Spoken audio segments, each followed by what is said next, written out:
All right, today we're going to dive into the wisdom of over 140 of the world's absolute top performers, all thanks to Tim Ferriss's book, Tribe of Mentors. But what's really fascinating here is that this incredible library of advice, it was actually born from a moment of deep personal crisis. I mean, just imagine it for a second. What if you had a direct line to the people you admire most? The top athletes, the brilliant entrepreneurs, the artists who literally shape our world. What would you even ask them?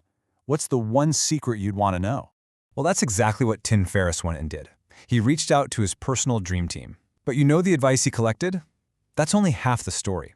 The real lesson, the one that's truly powerful, is found in why he had to ask these questions in the first place.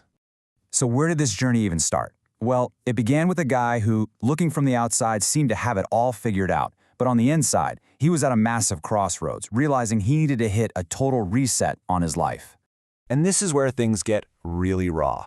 Right at the peak of his career, Ferriss was hit with this brutal reality check. He lost several close friends in a short period. It was this gut punch, a reminder that time isn't something you get back, and it opened the floodgates to a whole lot of questions about how he was spending his. And we're not talking about small, easy questions here. He was questioning the very pillars of his life. Things like, are these goals even mine, or are they just what I'm supposed to want? He was trying to cut through all the noise to figure out what was actually important. Which, is a struggle we can all relate to, right? So you can imagine, he's totally overwhelmed by these giant, life-altering questions. He could have gotten stuck, spinning his wheels, but instead of searching for some complicated answer, he did something kind of brilliant. He went looking for the simplest path forward. And there it is, this one simple question. This became the engine for the entire book. Instead of asking, how do I solve this huge, impossible problem, he just flipped the script and asked, what would this look like if it were easy? That little shift, it changes everything. It moves you from just struggling to actually having a strategy. So what did making it easy look like? Well, it turned into this really elegant four-step method. First, he faced his big questions head-on. Then, he reframed the problem. And then, and this is the key, instead of trying to answer them all himself, he decided to outsource the wisdom. He came up with a system, asking over 100 of the world's most incredible people the exact same 11 questions. And the response he got, it was just staggering. He didn't just get a few replies back. He assembled this legendary tribe of more than 140 mentors.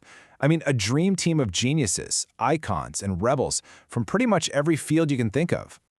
So, what happens when you get over 140 brilliant people to answer the exact same questions?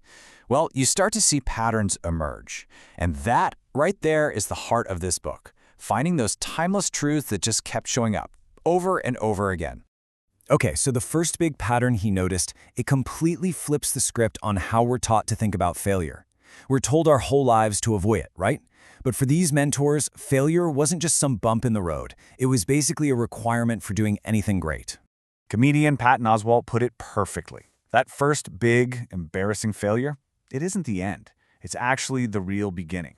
It kills your fear of looking stupid, it gets rid of that pressure to be perfect, and it finally gives you the freedom to take some real risks. And this wasn't just a theory, right? You see it play out everywhere. The Beastie Boys' second album was a total flop, which accidentally gave them the creative space to make a masterpiece. The writer Stephen Pressfield dealt with 15 times years of rejections before he broke through. Even the legendary producer Rick Rubin had albums flop, but it taught him that you can't control the outcome, only the quality of what you create. The lesson is pretty clear. Failure is often the best teacher you could ask for.